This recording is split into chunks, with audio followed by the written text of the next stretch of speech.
The mystery began over 17 years ago in Nasir-Ba refugee camp, Pakistan. There hasn't been a week that's gone by that I haven't had an inquiry about her whereabouts. In 1984, photographer Steve McCurry took a photograph of a young girl with an unforgettable fire in her eyes. It was a meeting that would create one of the most arresting portraits in our world. But hers was a face without a name. Tell me about that picture. How you got it? Who is she? With the help of cutting-edge technology, Steve has one last chance to find the person behind the face that has haunted him for years. But is it too late? They're going to destroy this camp and make a housing project here. Did she even survive?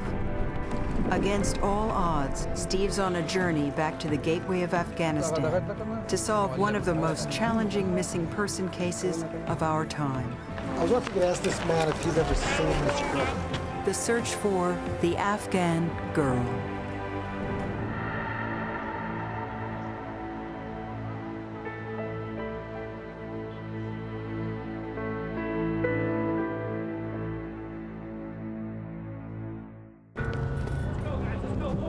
September 11th, 2001, the most devastating terrorist attack on American soil. Among the journalists covering the tragedy that day was photographer Steve McCurry. After decades of covering wars in distant corners of the world, the most tragic event in his life was unfolding just a few blocks from his own home. Many experienced that terrible day in New York, but few shared Steve's intimate knowledge of a country that was suddenly on the minds of many: Afghanistan. With 23 years of experience in that war-torn country, he's produced photographs that reveal the suffering of its people.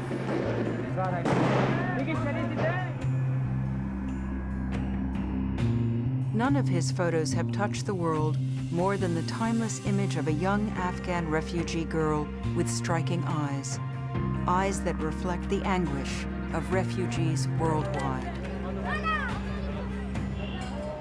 In light of recent world events, renewed interest has emerged about the girl in the photograph, anonymously titled The Afghan Girl. Joining us now from Bangkok, Thailand is Steve McCurry, the photographer for National Geographic. He took those award-winning photos of Afghan children, including the one that's on the cover of National Geographic. It's considered one of the most famous pictures ever taken. Tell me about that picture. How you got it? Who is she? I was walking through an Afghan refugee village one day. I was doing a story on the Afghan-Pakistan border. And I passed this tent, large tent, which was being used as an elementary school. I'd asked the teacher about this one particular student with these kind of amazing eyes. She said, you know, she had to walk with her family for 2 weeks through the mountains because her village had been bombed by helicopter gunships. Several people in her family had been killed, and they had made this 2-week trek. And this was the middle of winter through the snow to get to this refugee camp.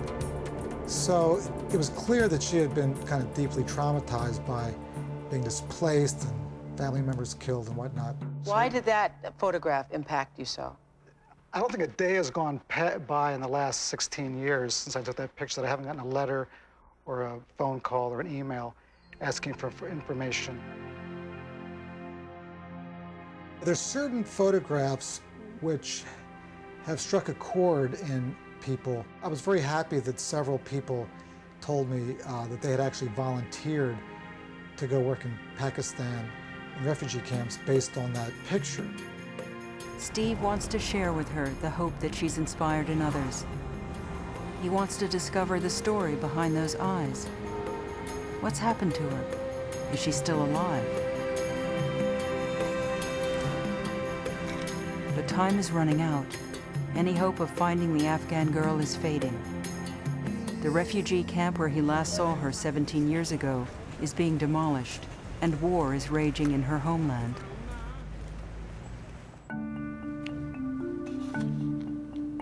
He's looked for her before, but for the first time, he'll have access to a team of experts. A forensic specialist with the FBI will examine facial characteristics. Yeah. Iridian Technologies will scan irises in hopes of finding a match for those amazing eyes. Identification is completed. It actually has more information than a fingerprint. At the National Center for Missing and Exploited Children, Steve's original image will be aged. Retired detective and forensic imaging specialist Glenn Miller will make the Afghan girl into an Afghan woman. It is a combination of a lot of artwork and some science. But science will only be helpful if Steve is able to find some strong leads. It's kind of like trying to find a needle in a field of haystacks. Steve braces for a trip that will take him to the other side of the globe.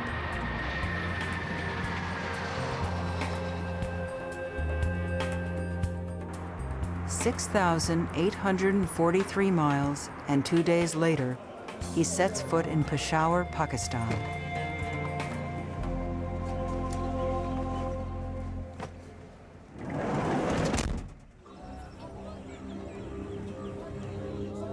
Peshawar is a city with a constant flow of refugees from Afghanistan pouring across its border, fleeing a war that has lasted 23 years and has resulted in 1.5 million dead and 3.5 million refugees.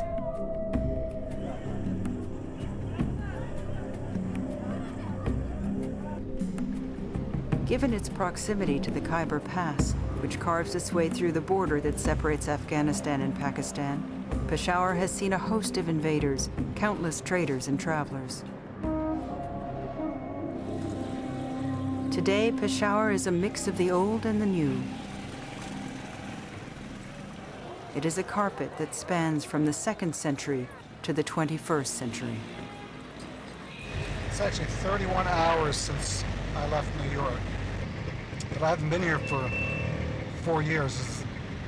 But it looks virtually the same. I don't think much has changed since when I first got here 22 years ago. Still got these buses that are all decked out. Steve begins his search immediately. No time for sleep. The odds are not good. One woman, today possibly covered by a burqa, lost among millions. Maybe still a refugee. Maybe back in Afghanistan. Maybe no longer alive. To increase the odds of finding her, Steve has enlisted one of the most resourceful journalists in Pakistan.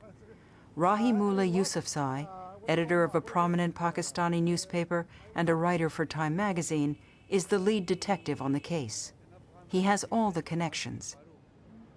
He is one of only a few journalists to have interviewed Osama bin Laden. He has a stake in solving the mystery as well. Rahimullah has chronicled the plight of Afghan refugees during the last 25 years. There are so many Afghan refugees, so many girls, but this one image has lasted. It portrayed the suffering and the fear of the Afghan people. And I think this photograph also was instrumental in portraying that suffering and motivating a lot of people to help the Afghan refugees.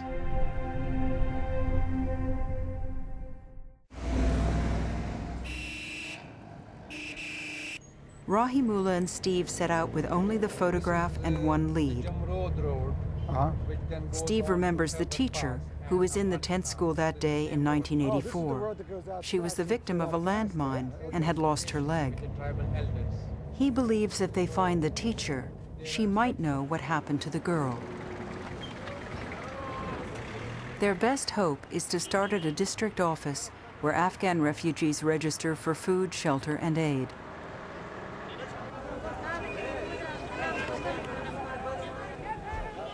This is a group of Afghan men They're fresh arrivals from Afghanistan. We're near the camp of Kachagari, just on the outside of Peshawar. And the amazing thing is that these Afghans keep coming after nearly 20 years. They're actually waiting to be interviewed by the camp officials so they can get placed in a camp. It's just incredible. I mean, this scene could have been easily been 15 years ago. And looking at their faces, I'm reminded of that young Afghan refugee girl I took her photograph from the camp. Her story could be the same as any one of these women sitting here.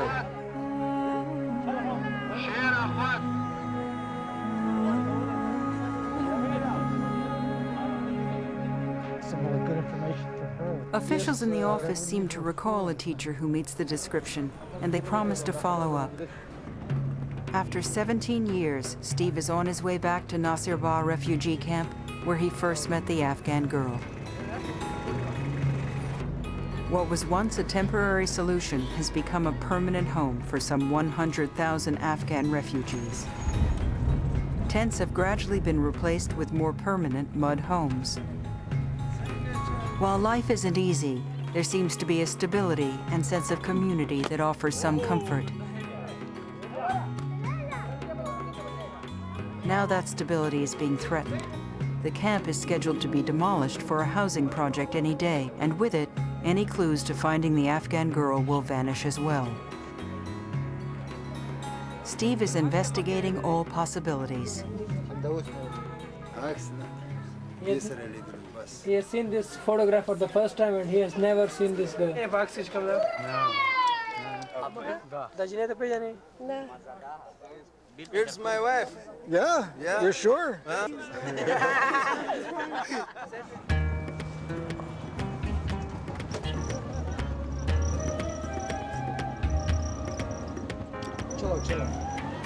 How much is one photo? Reversing roles, Steve finds himself on the other side of the camera.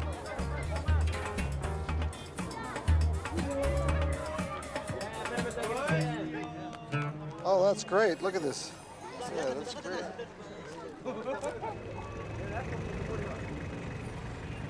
We have an appointment with the elders. I hope that they can give me some information about maybe where she is living now. Elders are tribal leaders who serve as the patriarchs of an extended family. They know the comings and goings of all the people in their community. Haji Farooq says, for the last 3 days I have been looking for this girl. He's one of the elders in the camp. Yeah. Fida Muhammad. Fida Muhammad. And he's going to help us. Let's give him this. While investigating, Steve cannot resist the temptation of looking through his lens. He's found a young girl with striking eyes who reminds him of the anonymous girl from his past. I like just to discover things around me, and I like to look for people who I think have an interesting story to tell on their face. I want to just try and understand who they really are.